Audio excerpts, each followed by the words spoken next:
A special thank you to each of our subscribers who make this channel possible. Here's today's story.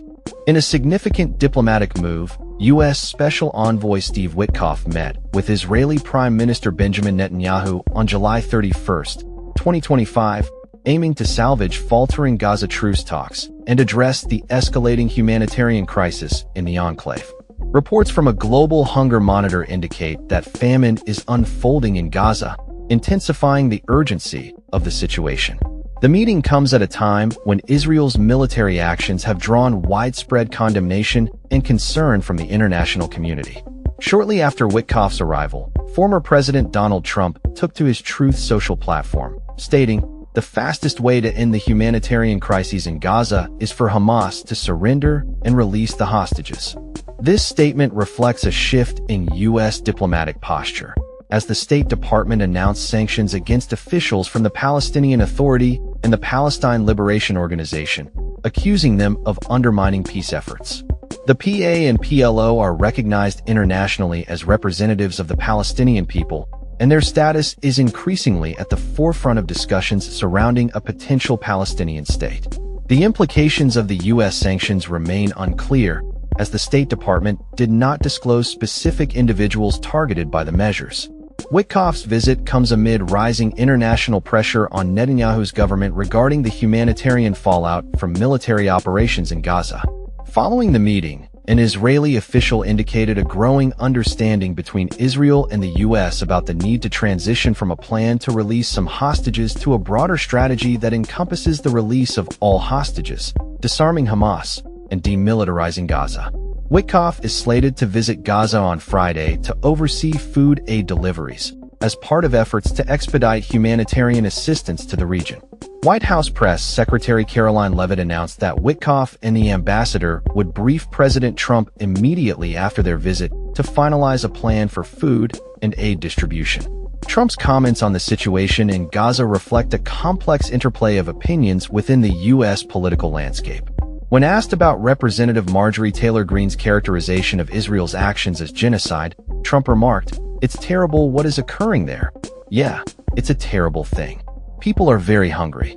The Israeli government has consistently denied accusations of genocide and war crimes, framing its military operations as acts of self-defense following the deadly Hamas attack in October 2023.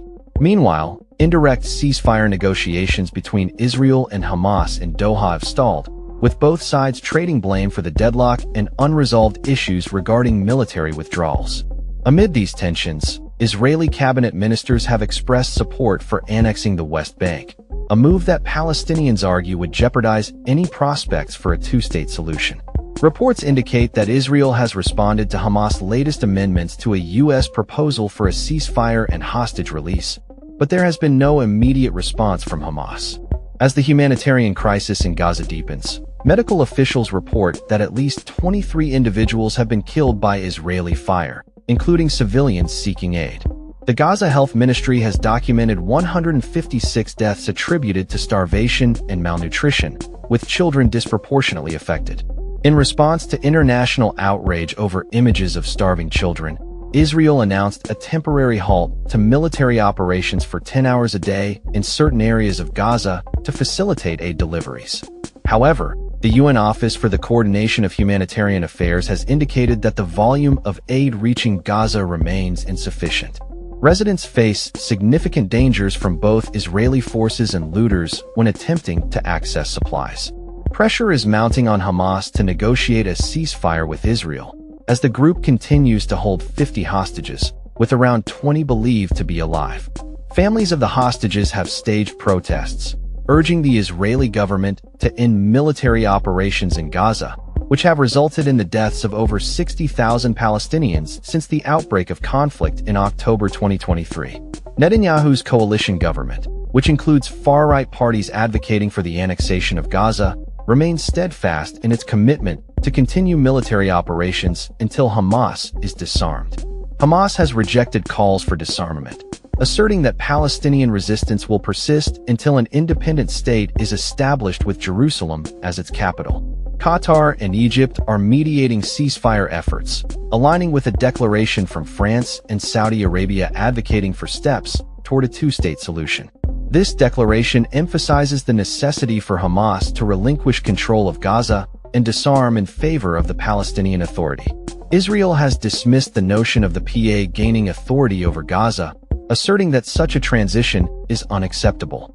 As the situation evolves, the international community watches closely, with Germany's foreign minister advocating for the initiation of negotiations for a two-state solution, while emphasizing that recognition of a Palestinian state would follow the completion of these negotiations.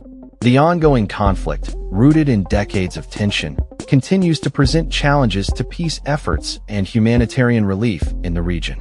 That's all for this story. We upload videos every day covering many different subjects, so hit that subscribe button to stay informed. Thanks for watching.